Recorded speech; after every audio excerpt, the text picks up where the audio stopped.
الحمدللہ اللہ رب العزت نے ہمیں رمضان کے مہینے تک پہنچا دیا۔ آپ صلی اللہ علیہ وسلم شعبان میں دعا مانگتے تھے کہ اللہ مجھے رمضان تک پہنچا، بلکہ رجب اور شعبان۔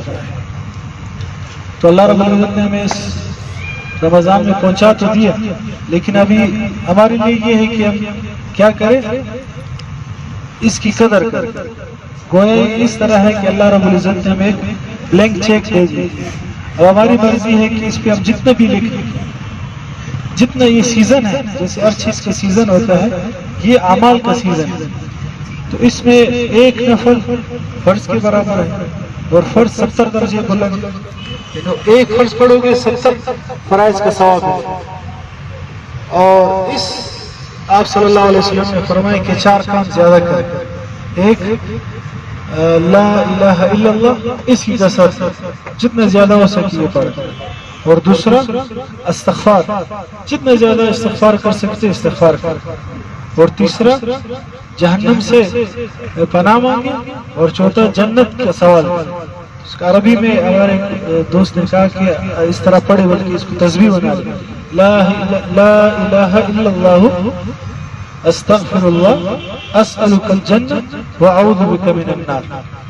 اس میں یہ چاروں چیزیں آ جائیں، یا اللہ آپ کے سوا کوئی عبادت کے لائق نہیں، اور استغفار، یا اللہ میرے گناہ معاف فرما، اور یا اللہ مجھے جنت نصیب فرما، اور جہنم سے پناہ عطا۔ یہ زیادہ سے زیادہ ہے، اور یہ غمخواری کا مہینہ ہے، اس میں اللہ رب العزت نے اگر آپ کو کچھ مال دیا ہے تو جتنا ہو سکے اپنے جو غریب بھائی ہے، دوست ہے، پڑوسی ہے، اس پہ خرچ کریں۔ اور یہ اگر ہم کیلکولیٹر اٹھائیں نا، اس نیکیاں کاؤنٹ کرنا شروع کر دیں تو ہم کاؤنٹ نہیں کر سکتے، اتنا اللہ رب العزت نے اس پہ اجر رکھا ہوا۔ 1 روپیہ ہم لگائیں گے تو اس کا اجر عظیم والا ہے۔ اور خاص کر کے روزے ہیں تو بعض لوگ معمولی بانوں پہ روزہ چھوڑ دیتے ہیں، سر درد ہے تو کہتے ہیں یار اس طبیعت ٹھیک نہیں، روزہ چھوڑ دیتے ہیں۔ کہ اگر انسان ایک رمضان کا 1 روزہ چھوڑ دے، پھر پوری زندگی روزہ رکھے، اس 1 روزے کے ثواب تک نہیں پہنچ سکتا۔ تو کوشش کرے کہ روزے نہ چھوڑے، بہت سخت مجبوری ہے، ڈاکٹر سے مشورہ کر لے، ڈاکٹر نے کہا واقعی آپ اگر روزہ رکھو گے تو آپ کے لیے نقصان دہ ہے، آپ کی بیماری بڑھ جائے گی، تب تو خیر ہے، لیکن اپنے سے اب خود کہنا کہ بھائی بیماری بڑھ جائے گی اور یہ ہو جائے گا اور روزہ چھوڑ دینا، یہ مناسب نہیں۔ اور ایک کام یہ تراویح جو ہے، اس کو ہم بالکل نہ چھوڑیں۔ 1 سجدے پہ 1500 نیکیاں، اور آپ اس کو ملٹیپلائی کرو 70 سے، کہ ایک نیکی 70 کے بدلے میں، اور 1 سجدے پہ اللہ رب العزت جنت میں ایک محل بنا دیتے ہیں، یاقوت اور زمرد، اور اس کے 60,000 دروازے ہوتے ہیں 1 سجدے پہ۔ اب کتنے سجدے ہم لگاتے ہیں تراویح میں، اور سب سے زیادہ انسان جو اللہ کے قریب ہوتا ہے وہ سجدے کی حالت میں۔ تو ہم روزانہ 20 رکعت میں کتنے سجدے لگاتے ہیں، اللہ کے ہم کتنے قریب جا رہے ہیں۔ اور یہ مہینہ، اس میں باقی کیا اسپیشل ہے، صرف یہ کہ روزہ ہے اور تراویح ہے اور قرآن، یہ 3 چیزیں اس کو ہم پکڑ لیں مضبوطی سے، کہ عام دنوں میں اگر ہم قرآن کی تلاوت نہیں کر رہے تو اس پہ توبہ و استغفار کر لیں، آج سے ہم قرآن پڑھنا شروع کریں۔ ایک تو سن رہے ہم کہ تراویح میں روزانہ کم از کم 3 پارے، نہیں تو 2 پارے، بہت زیادہ کم ہو تو 1 پارہ، بہت زیادہ ہو تو کم از کم آدھا پارہ تو روزانہ پڑھیں، کیونکہ قرآن کا سال میں 2 مرتبہ ختم کرنا یہ قرآن کا حق ہے۔ اگر ہم یہ نہیں پڑھیں گے قرآن کو تو حدیث میں القرآن حجت لک او علیک، یہ تمہارے لیے سفارشی ہے یا تمہارے خلاف جھگڑالو ہے، یہ جھگڑا کرے گی قرآن کہ اللہ یہ تو مجھے پڑھتا ہی نہیں، اس کو عذاب۔ اور جو پڑھتا ہے تو اللہ رب العزت قرآن اس کو سفارشی بنے گا۔ تو یہ قرآن اس کو ہم لازمی پڑھیں، کم از کم نہ ہو تو 1 مرتبہ تو کم از کم رمضان میں ختم کر لے، باقی 11 مہینے اس میں 1 مرتبہ ختم کر لے، تو کم از کم اس قرآن کا حق تو ادا ہو جائے۔ اور یہ صبر کا مہینہ ہے، اس میں صبر کریں، صبر کو سمجھتے ہیں کوئی تکلیف پہنچے تو ہم صبر کریں گے، یہ صبر ہے۔ صبر کی ایک قسم یہ ہے گناہوں سے اپنے آپ کو بچانا، یہ بھی ایک صبر ہے، نیکی پر اپنے آپ کو جمانا، یہ بھی ایک صبر ہے۔ اب ہم کیا کرتے ہیں، ہم کوئی معاملی بات ہو جاتی ہے تو گالیاں دینا شروع کر دیں، اور کہتے ہیں یار روزہ ہے، وہ روزے بسر نہیں والے، یہ بہت غلط بات ہے، اس طرح نہیں کیا کرتے. روزہ تو ایک عبادت ہے. یہ تو توبہ نعوذ باللہ اس کی تصحیح کم کر رہے ہیں کہ یار یہ تو روزہ ہے، روزے کی وجہ سے اس کی حالت ہے. نہیں، یہ اس کی حالت نہیں ہے، یہ اس کی فطرت. اسی طرح اس نے اس طرح اپنے آپ کو ڈیزائن کیا ہے کہ وہ معمولی باتوں پر بھڑک جائے. تو اپنے آپ کو غصے سے بچانا ہے اور دوسروں کو تکلیف دینے سے بچانا ہے. المسلم من سلم المسلمون من لسانه ويده، کہ مسلمان وہ ہے جس کی ہاتھ اور زبان سے دوسرے مسلمان محفوظ رہے عام حالت میں.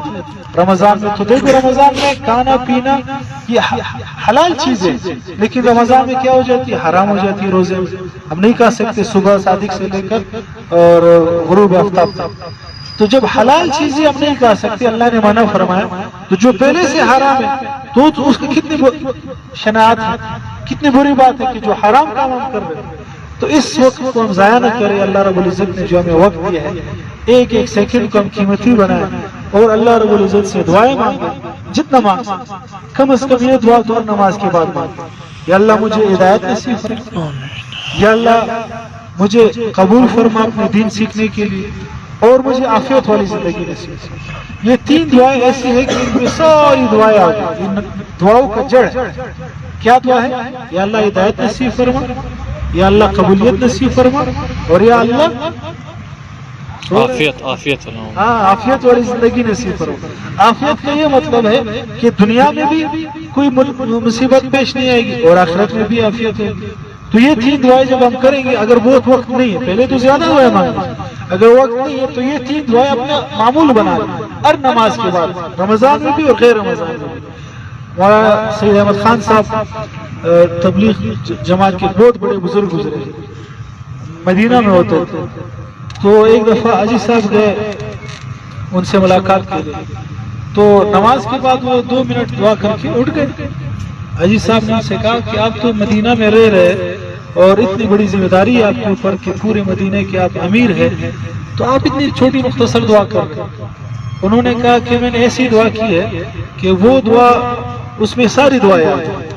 حاجی صاحب نے کہا کہ بتاؤ کیا دعا ہے؟ میں نے کہا یا اللہ مجھے قبول کرو. جب اللہ قبول کر لیں گے تو ساری چیزیں خود بخود آ جائیں. تو آج ہم اللہ معاف کرے دعا مانگتے ہی نہیں، کیسا نہ ہو اللہ قبول کرے. ہمارے امیر صاحب وہ کہتے ہیں کہ ہم قبرستان سے گزر رہے تھے تو ہم نے کہا یار آ جاؤ اللہ سے دعا مانگتے ہیں کہ اللہ میں تبلیغ میں قبول کر لے سال کی. تو میں نے آنکھیں بند کر کے دعا مانگنی شروع کر دی. جب آنکھیں کھولی سارے غائب ہو گئے، باہر کھڑے قبرستان. میں نے اس سے پوچھا کیوں بھائی دعا نہ کوئی قبلی دعا نہیں کریں گے پھر قبول ہو جائے. تو آج ہم اللہ سے مانگتے ہی نہیں کہ اللہ میں قبول کرو. ٹائم ہو گیا 10 منٹ، 2 منٹ رہ گئے. 2 منٹ. یہ آخری واقعہ مفتی تقی عثمانی صاحب ہمارے استاد ہیں، اللہ ان کی زندگی میں برکت عطا فرمائے، فرماتے تھے اگر قیامت کے دن اللہ رب العزت نے ہمیں کھڑا کر دیا اپنے سامنے اور کہا کہ کیوں دین پر نہیں چل رہے، تو ہم کیا جواب دیں؟